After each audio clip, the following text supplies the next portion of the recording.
அல்லாஹ்வுடைய தூதருடைய கடைசி வார்த்தை லா இலாஹ இல்லல்லாஹ் இன்னலில் மௌத்தி லசக்கராத். லா இலாஹ இல்லல்லாஹ் இன்னலில் மௌத்தி லசக்கராத். மரணத்தை மறந்து வாழ்ந்து கொண்டிருக்கும் சமூகமே, உலகத்தை விட்டு எப்போது வேண்டுமானாலும் பிரியலாம் என்ற எண்ணத்தை சுமக்காமல் வாழும் சமூகமே, ரசூலுடைய மரணத்துடைய வேதனை அது.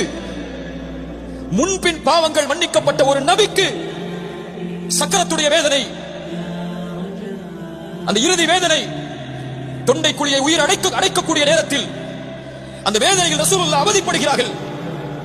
இன்னலில் மௌத்தி லசக்கராத்.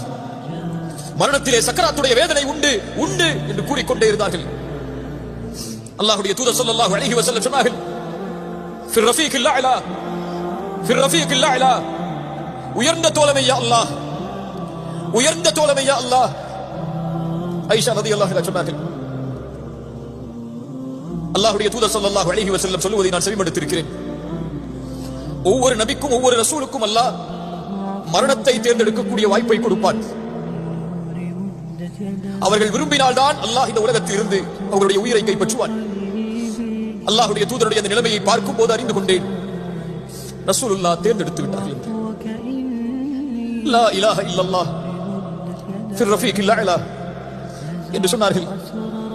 அவருடைய கரம் கீழே விழுந்தது, அவருடைய உயிர் பிரிந்தது.